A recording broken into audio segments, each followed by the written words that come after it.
Hello बच्चों, Tesla adventures में आपका बहुत बहुत स्वागत है। इस वीडियो में आज हम चर्चा करेंगे कि सेंटर ऑफ बॉयंसी क्या होता है और मेटा सेंटर क्या होता है। ये आपने बहुत बार सुना भी होगा मेटा सेंटर के बारे में।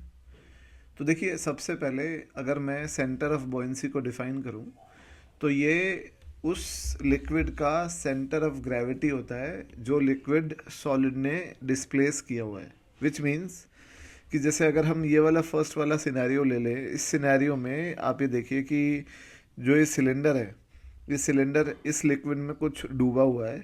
तो जितना वॉल्यूम सिलेंडर का लिक्विड में डूबा हुआ है उसकी जगह अगर पूरा लिक्विड होता तो उस लिक्विड का जो सेंटर ऑफ ग्रेविटी होता वो सेंटर ऑफ बॉयंसी कहलाता है। यानी आप इसको इस तरीके से भी बोल सकते हैं कि जो डूबी हुई वॉल्यूम है सॉलिड की, उसका जो सेंट्रॉइड होगा वही जो होगा सेंटर ऑफ ग्रेविटी होता है, इनफैक्ट सेंटर ऑफ बॉयंसी होता है।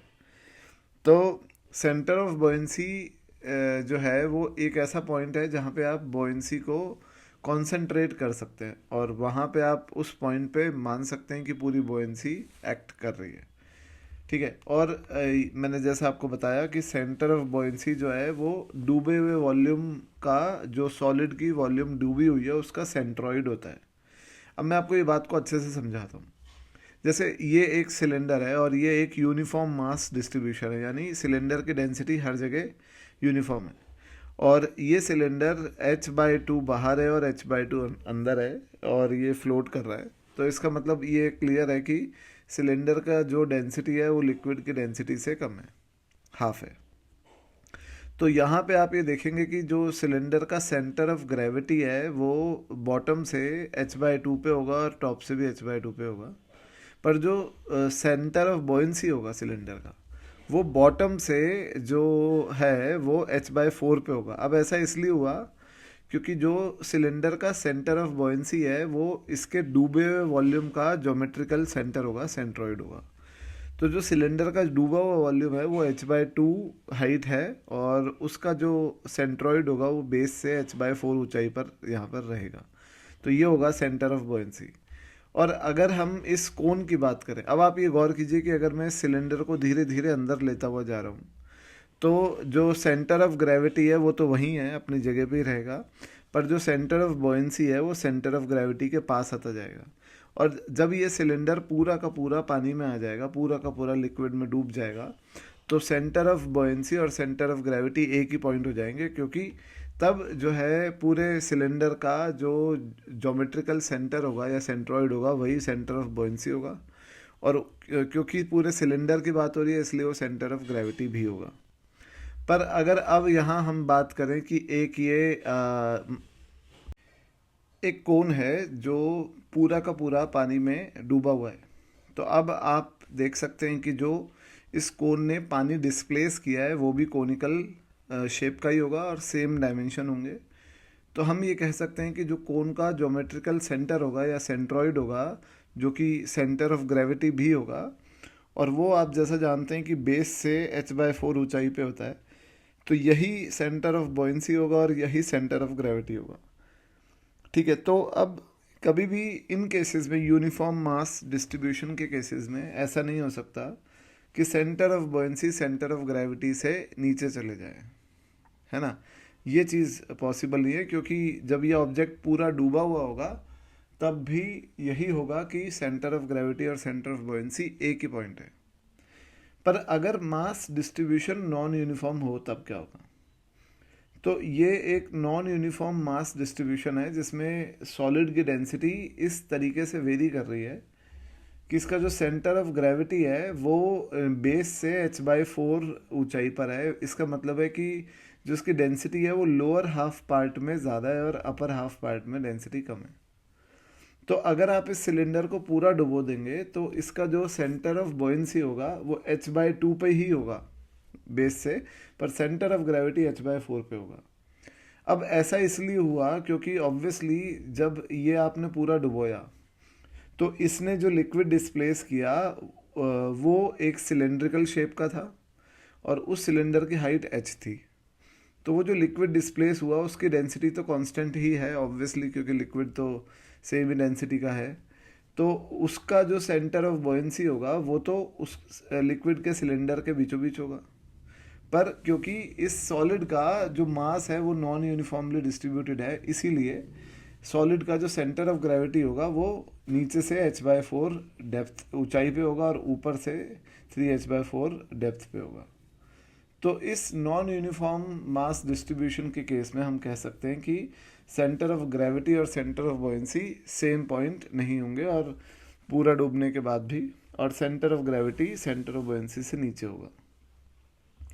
अब यहाँ पे हम अगर बात करें मेटा सेंटर और इक्विलिब्रियम की, तो देखिए सबसे पहले हम स्टेबल इक्विलिब्रियम सिचुएशन की बात करते हैं। तो आप ये इमेजिन कीजिए कि ये एक ऑब्जेक्ट है जो फ्लोट कर रहा है, और ये ऑब्जेक्ट जो है उसका सेंटर ऑफ ग्रेविटी यहाँ है और सेंटर ऑफ बॉयंसी यहाँ है।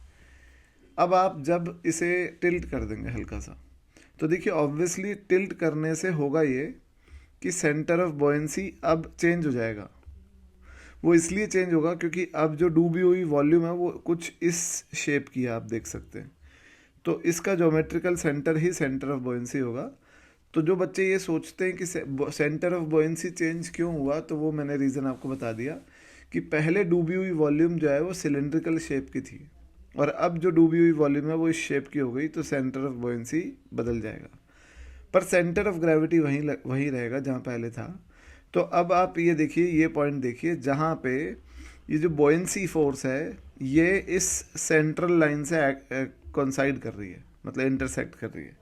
तो ये सेंट्रल लाइन वो लाइन है जहाँ पर इनिशियली सेंटर ऑफ बॉयंसी और सेंटर ऑफ ग्रेविटी थे इस लाइन पर, और टिल्ट होने के बाद बॉयंसी फोर्स इस लाइन को जहाँ इंटरसेक्ट कर रही है उसको मेटा सेंटर बोलते हैं। तो ये पॉइंट मेटा सेंटर है। अब आप इस केस में देखेंगे कि Meta centre centre of gravity से ऊपर है, तो उससे होगा ये कि जो बॉयंसी का टॉर्क है सेंटर ऑफ ग्रेविटी के अबाउट वो एंटी क्लॉकवाइज है, ये देखिए आप, और वो टॉर्क इस सिलेंडर को सीधा कर रहा है, टॉपल नहीं कर रहा है। देखिए आप, एंटी क्लॉकवाइज टॉर्क इसको सीधा कर रहा है, तो ये इस तरीके से इसका टॉर्क है एंटी क्लॉकवाइज। तो ये सिलेंडर सीधा हो जाएगा और इसीलिए स्टेबल इक्विलिब्रियम कहलाएगा। पर दूसरी सिचुएशन ये देखिए जिसमें मान लीजिए कोन को हमने उल्टा डिप किया हुआ है और इसका इनिशियली सेंटर ऑफ जो बॉयंसी है वो ये रहा और सेंटर ऑफ ग्रेविटी ये है, पार्शियली डूबा हुआ है। अब जब हमने कोन को हल्का सा टिल्ट करा तो हो ये रहा है कि सेंटर ऑफ बॉयंसी अब थोड़ा सा बदल गया, वो यहाँ आ गया, और जो ये वाली लाइन थी जिस पे पहले सेंटर ऑफ बॉयंसी और सेंटर ऑफ ग्रेविटी आकर हो रहे थे, उस लाइन पे बॉयंसी यहाँ कट कर रही है, तो ये मेटा सेंटर है। और मेटा सेंटर इस केस में सेंटर ऑफ ग्रेविटी के नीचे है, आप देखिए। तो मेटा सेंटर के नीचे होने की वजह से जो टॉर्क बन रहा है बॉयंसी का सेंटर ऑफ ग्रेविटी के अबाउट, वो क्लॉकवाइज है, और पहले वो टॉर्क एंटी क्लॉकवाइज था। तो ये जो क्लॉकवाइज टॉर्क है इसकी वजह से ये जो कोन है ये टॉपल हो जाएगा, और ये टॉपलिंग टॉर्क है तो ये कोन लुढ़क जाएगा। तो ये होगा अनस्टेबल इक्विलिब्रियम। अब अगर यही साइंस की बात करें तो यही साइंस पे जो शिप हैं वो बनाए जाते हैं। आपने गौर किया होगा कि शिप का जो सबसे भारी हिस्सा होता है जिसे हम इंजन बोलते हैं, तो वो पूरा इंजन शिप के डेक में होता है नीचे, और वो इसलिए यहाँ नीचे रखा जाता है ताकि सेंटर ऑफ ग्रेविटी जो है वो सेंटर ऑफ बॉयंसी से भी नीचे रहे। अब अगर centre of buoyancy centre of gravity जो है वो सेंटर ऑफ बॉयंसी से नीचे है, तो आप ये देखेंगे कि जो मेटा सेंटर आएगा वो सेंटर ऑफ ग्रेविटी के ऊपर आएगा, और इसीलिए जो बॉयंसी लगेगी वो जो टॉर्क बनाएगी वो इसको रीस्टोर करा देगा, सीधा कर देगा। पर अगर ये उल्टा हुआ कि सेंटर ऑफ ग्रेविटी ऊपर आ रहा है, जैसे आपने देखा होगा कि जो कार्गो शिप्स होती हैं जो बहुत सारा ऊपर स्टेक बना के ब्लॉक्स उठा उठा के ले जाती है कार्गो शिप्स, जैसे जैसे आपने देखे होंगे स्टेक्स, तो उनका सेंटर ऑफ ग्रेविटी ऊपर चले जाता है। तो सेंटर ऑफ ग्रेविटी के ऊपर जाने की वजह से मेटा सेंटर नीचे रहता है, और मेटा सेंटर से बॉयंसी क्योंकि पास हो रही है तो जो बॉयंसी का टॉर्क बनता है सेंटर ऑफ ग्रेविटी के अबाउट वो क्लॉकवाइज बनता है, तो वो शिप को टॉपल कर देता है। तो शिप के डिज़ाइनिंग में इस बात का बड़ा खास ध्यान रखा जाता है कि शिप के इंजन को डेक में रखा जाए so that centre of gravity बहुत नीचे आए और शिप स्टेबिलिटी से फ्लोट कर पाए। और टाइटैनिक के लिए भी ऐसा ही दावा किया गया था, क्योंकि टाइटैनिक में ये चीज़ सेंटर ऑफ ग्रेविटी को बहुत नीचे रखा गया था, तो इसलिए दावा किया गया था कि ये डूबेगा नहीं। पर वो डूबा अलग वजह से, ये जो हम सबको पता है कि उसमें आइसबर्ग से टकराने से जो डैमेज हुआ था, उससे पानी फिल हुआ था और उससे वो डूबा। तो बच्चों, ये वीडियो मेटा सेंटर और स्टेबिलिटी के बारे में था, और नेक्स्ट वीडियो में हम बॉयंसी के न्यूमेरिकल्स की चर्चा करेंगे। Thank you.